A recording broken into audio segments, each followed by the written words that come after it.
श्रवण संग सदा अविचल मंगल हो। मुक्ति को प्राप्त श्रमण भगवान महावीर स्वामी, उनकी परम पावन कल्याणी भागवती वाणी वाचक प्रमुख श्री इंदर भूति गौतमादि गणधर भगवंत जुग प्रधानाचार्य परम पूज्य श्री सुधर्मा स्वामी जी महाराज, उनकी परम पावन पाठ परंपरा वर्तमान आचार्य ध्यान योगी परम पूज्य श्री शिव मुनि जी महाराज एवं गुरुजन सबके पावन चरण सरोजों में मेरा अनंत अनंत बार वंदना नमस्कार। उपस्थित धर्म प्रेमी सज्जनों, माताओं तथा बहनों, आप सब जानते हैं परिवार में जो व्यक्ति बड़ा है, बड़े का मतलब केवल उम्र से नहीं, जो संपन्न भी है, सब दृष्टियों से बड़ा है। अब परिवार के जितने भी छोटे हैं वो सारे क्या चाहते हैं? बड़े का ध्यान किसकी ओर हो? मेरी ओर हो, मेरी ओर हो, मेरी ओर हो, ऐसा ही सोचते हैं ना। और उसके लिए क्या कुछ करते हैं? जो अपनी अपनी समझ के अनुसार है। जैसे उस बड़े व्यक्ति का हर कोई प्यार पाना चाहता है, ऐसे भगवान का भी तो प्यार पाना चाहते हैं ना। चाहते हैं ना? आपको पूछा जाए कौन कौन चाहता है, तो क्या उत्तर होगा? हमारे आपके पास आए किस वास्ते? इसी वास्ते आए ना। प्यार है, प्यार ना होता तो घर बैठे होते, दुकान पर होते, अपना काम कर रहे होते, सब कुछ छोड़ के आए हैं तो कोई कारण है। लेकिन एक भगवान से प्यार करते हैं और एक वो व्यक्ति है जिनसे भगवान प्यार करते हैं। कैसा बनना चाहिए? एक तो वो लोग हैं जो भगवान से प्यार करते हैं और एक वो लोग हैं जिनसे भगवान प्यार करते हैं। जिनको जिनसे प्यार होता है वो वहां चला जाता है, चले जाते हैं ना। जैसे भगत लोग कहां कहां जाते हैं? जहां जहां भी सुनते हैं भगवान का स्थान, भगवान से संबंधित स्थान, उनको तीर्थ मान करके यात्राएं निकालते हैं, नाम याद करते हैं, गुणगान करते हैं, भावना भाते हैं, हमने वहाँ जाना, वहाँ जाना, वहाँ जाना। तो क्या ये प्यार मनुष्यों के दिल में है? क्या ये प्यार भगवान के दिल में भी है? प्यार तो उनके अंदर भी है, लेकिन अब जिसको जहाँ प्यार होता है वहाँ पर पहुँच जाते हैं। अब वासुदेव श्री कृष्ण जी महाराज पांडवों का शांति दूत बन करके कहाँ पहुँचे? हस्तिनापुर में, कौरवों की सभा में। और उन्होंने सभा के अंदर अपना वक्तव्य दिया। जितने भी कुरुकुल के वृद्ध हैं, मेरा उनसे नम्र निवेदन है कि शर्तों के अनुसार पांडवों ने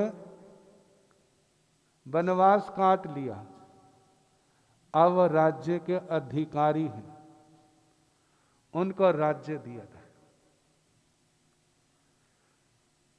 यदि ना दिया गया तो उनके अधिकार तो उनको मिलने ही चाहिए। और आखिर में कहा तुम इतना नहीं कर सकते तो पांडवों को, केवल पांचों भाइयों को 5 गांव तो दे दो,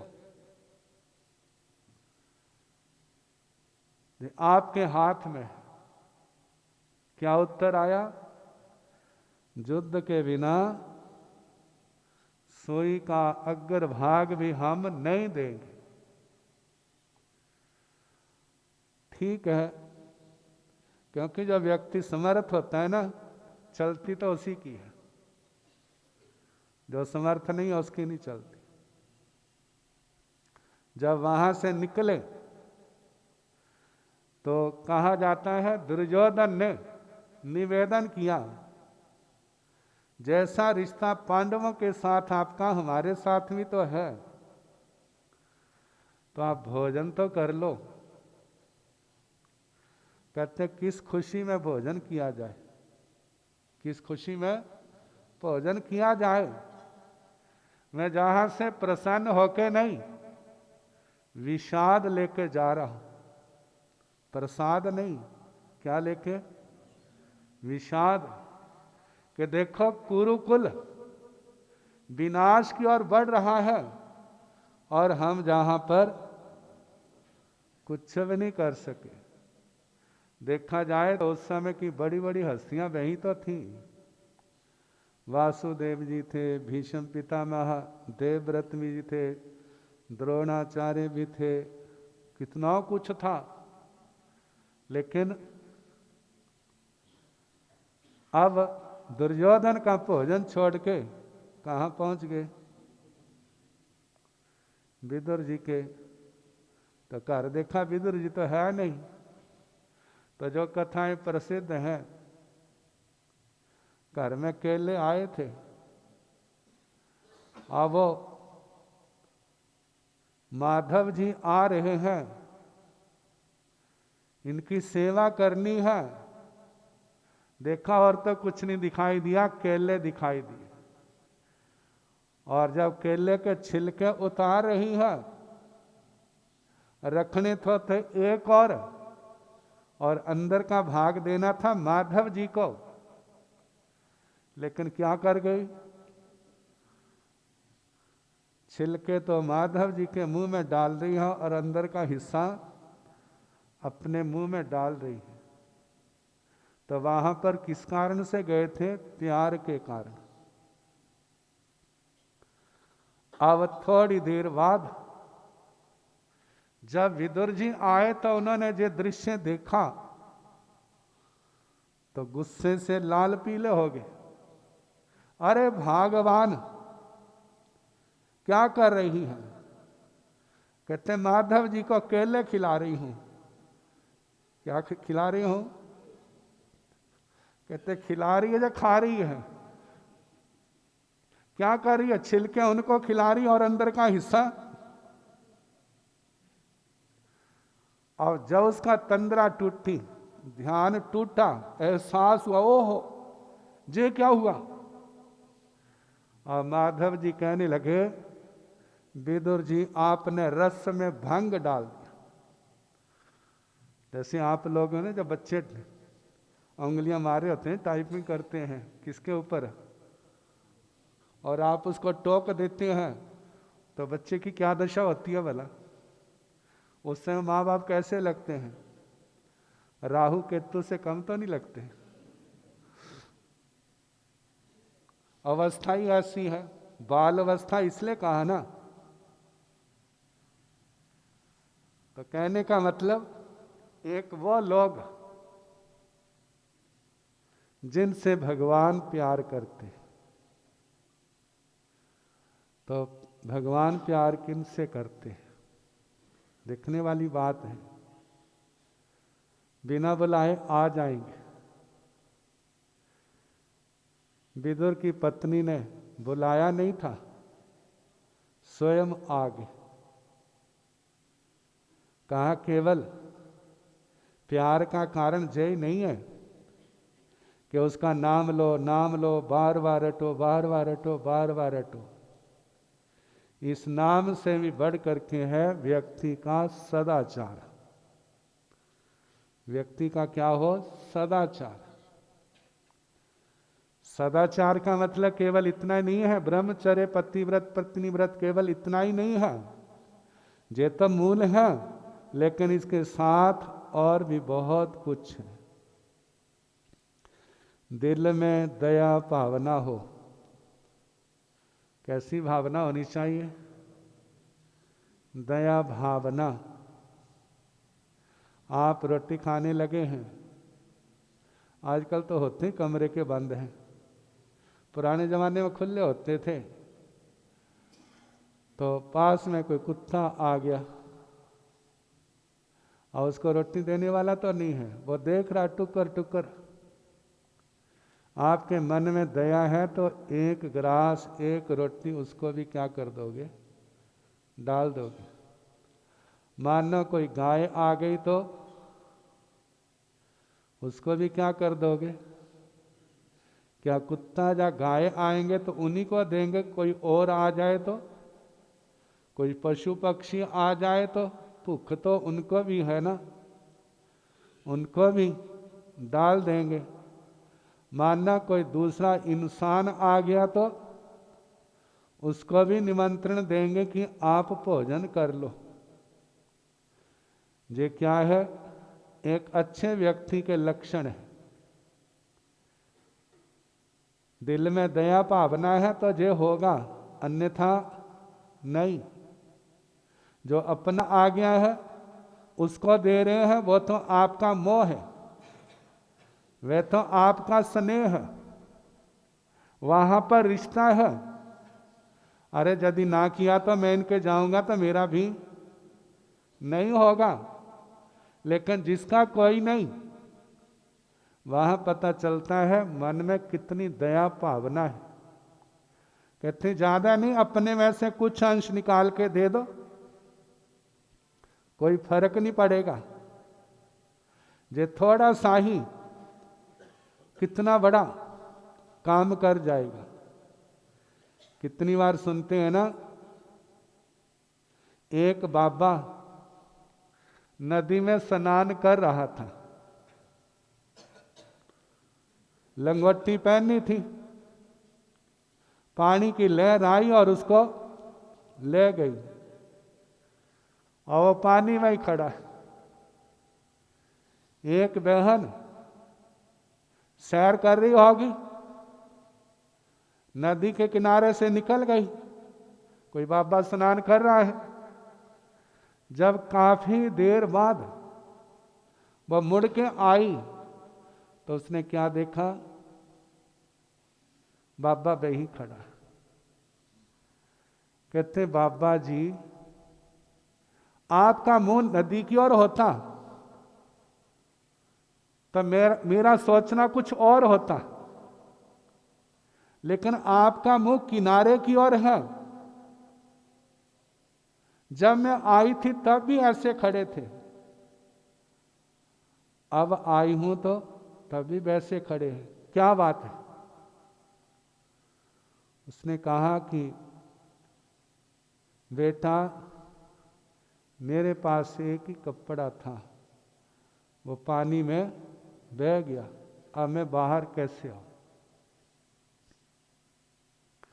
तो पुराने जमाने की बात है, आजकल का जमाना नहीं है। तो देखा साड़ी, उसका एक किनारा लिया, वो फाड़ करके बाबा की हाथों में डाल दिया और चली गई। और बाबा ने लंगोटी बनाई और बाहर आ गए। कितना दिया था कपड़ा? एक अंश मात्र। लेकिन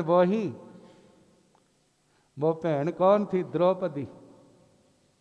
जिस समय दुशासन कहा जाता है जिसके अंदर 10,000 हाथियों की ताकत है और उस बहन के वस्त्र उतार रहा है, लेकिन वो थक गया, लेकिन उसकी साड़ी समाप्त होने में नहीं आई। ये क्या कारण था? वो दान, वो एक नेक काम, जो छोटे छोटे काम ही व्यक्ति के लिए बड़ी दीवार बन जाते हैं, सहारा बन जाते हैं। अब दिल में दया, झूठ से नफरत, कभी झूठ नहीं बोलना। जब बोलो सच बोलो। कभी तिखा रूखा वचन नहीं बोलना। पहला सत्य हो, मधुर हो। तीसरा गुण गुरु जी कहा करते थे, हितकारी हो। जो जवान है बड़े पुण्य से मिली है। इसको दुनिया में मित्र भी बना सकते हैं दुनिया को, और अपना शत्रु भी बना सकते हैं इस जवान से। तो जिनके बोलने में बड़ा विवेक है,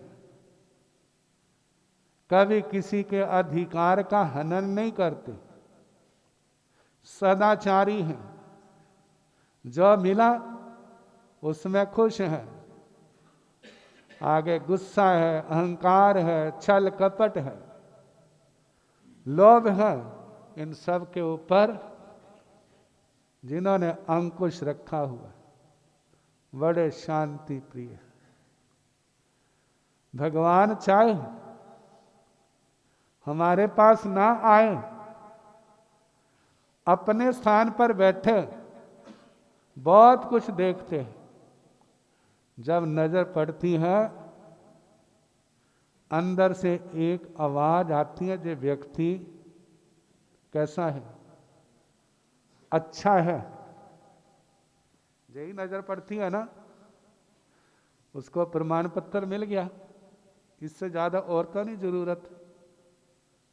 उसके ऊपर मोहर लग गई, उसका जन्म जन्म सुधर गया।